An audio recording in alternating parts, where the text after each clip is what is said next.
This is kind of hard to understand, but sometimes you can try so hard at something. Sometimes you can be so prepared and still fail. And with every time you fail, it's painful. It causes sadness. Understand, my friend, is that you're supposed to fail. You're supposed to fail because failure is the stepping stone to success.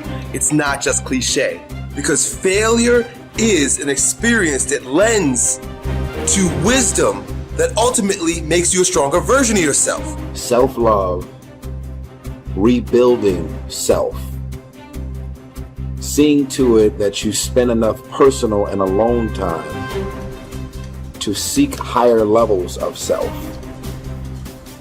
What is the next level of you? Remember, whenever one door closes, there is another door waiting for you. Don't second guess yourself, and don't be so afraid of failing that you create excuses instead of producing results.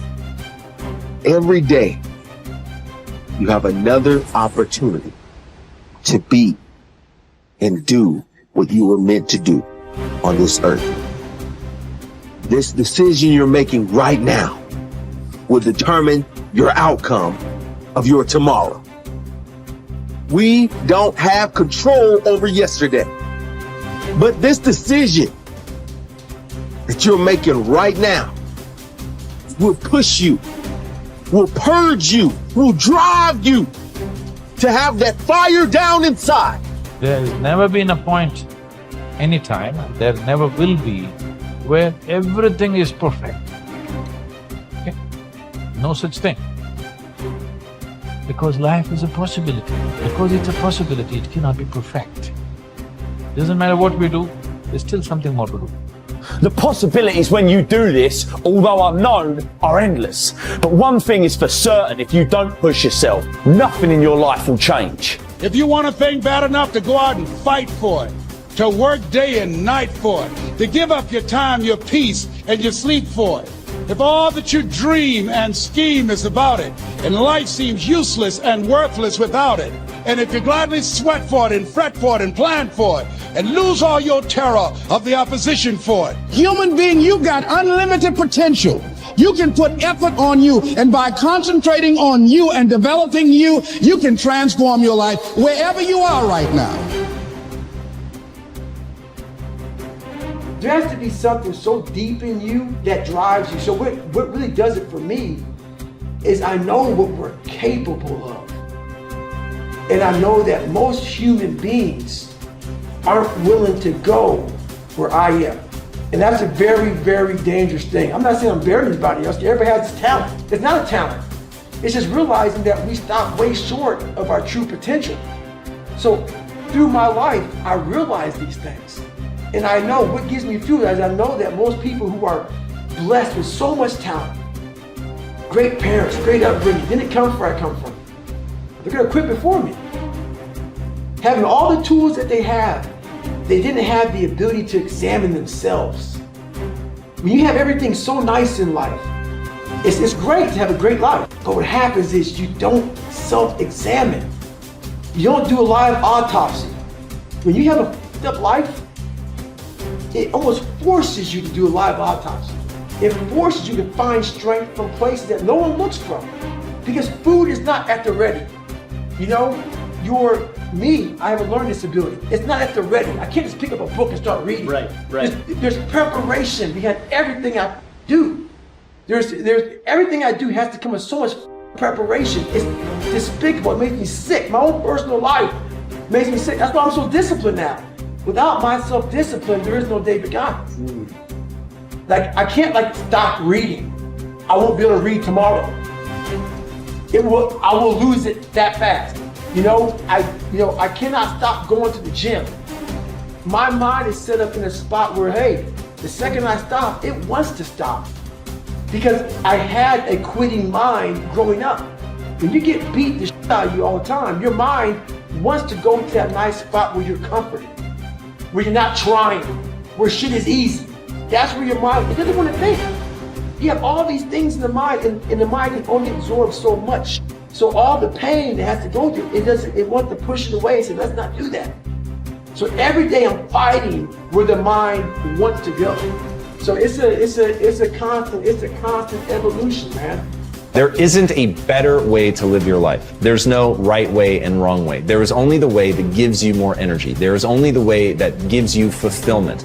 When you have those things, when you're fulfilled by what you're doing and it's giving you, the harder you pursue it, it's giving you more energy, you're on the right path. As the Greeks would say, segolodroma, I can't believe I messed that up. Segolodroma, which means you're on a good road. And that's what I want people to understand. Like, yes, I preach a very specific path, but I don't think that it is a universal path.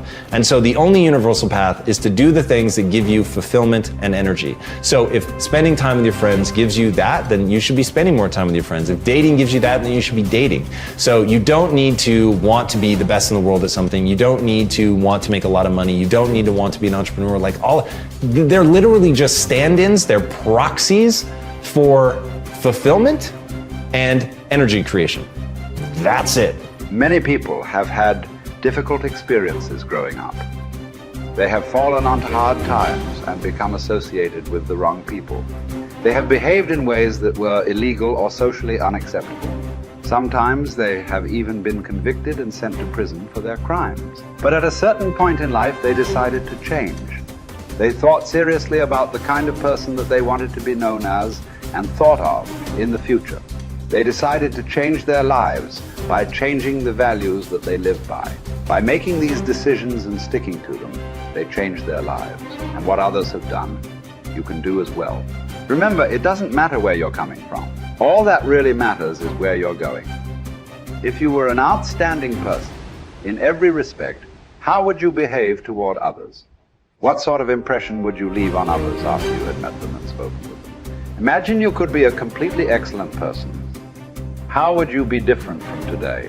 The moment that you begin walking, talking, and behaving in ways that are consistent with your highest ideals, your self-image improves, your self-esteem improves, your self-esteem increases, and you feel happier about yourself and your world. For example, whenever you are complimented or praised by another person, or given a prize or an award for accomplishment, your self-esteem goes up, sometimes dramatically. You feel happy about yourself. You feel that your whole life is in harmony and that you are living congruent with your highest ideal. You feel successful and valuable. Your aim should be to deliberately and systematically create the circumstances that raise yourself. A team in everything you do. You should live your life as if you were already the outstanding person that you intend to be sometime in the future. Decide today to be a man or woman of honor. Resolve to tell the truth and to live in truth with yourself and others. Crystallize your values in each area of your life. Write them down.